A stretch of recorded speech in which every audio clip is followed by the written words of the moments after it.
Ito ang mga aabangang movie sa sinehan ngayong August. Nang una on August 5, The Mummy returns dahil 25th anniversary na nga nila. Susundan natin dito si Rick and the whole gang na makikipaglaban sa isang makapangyarihang mommy kasama ang anak nila para mapigilan na mabuhay nito ang buong army niya. Next on August 5 ulit, Train to Busan dahil 10th anniversary naman nila. Matapos ngang may kumalat na virus sa South Korea, isang mag-ama kasama ang iba pang mga tao ang kailangan makasurvive sa maraming zombies na nasa loob ng tren na sinasakyan nila. Next on August 12, The End of Oak Street na bilang fan ng mga dinosaurs, aabangan ko talaga to.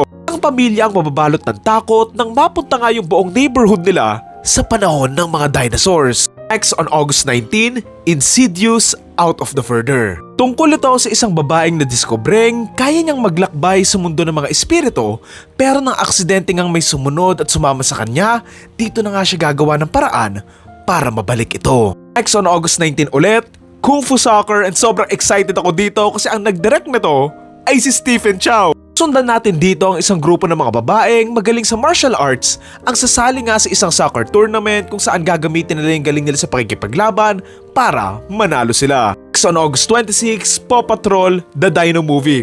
Ito, para sa mga kids, ganyan.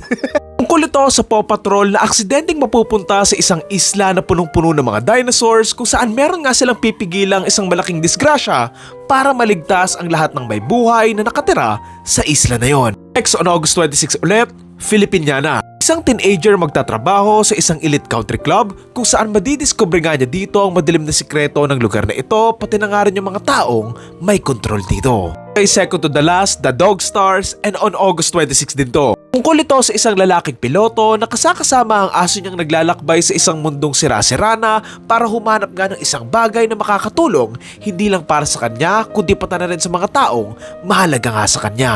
Okay, pinakahuli on August 26 ulit, One Night Only, and para tong The Purge pero rom-com version.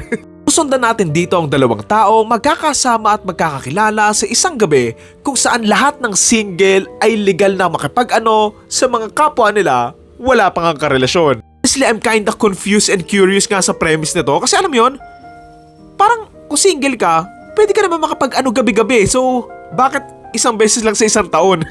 Yun yung part dito na parang The Purge, para siyang one night a year lang siya pwedeng mangyari, so ewan ko. Basta, tingnan na natin. Anyway, ayun lang. Kayo ba? Anong aabangan yung movie ngayong August? Thank you.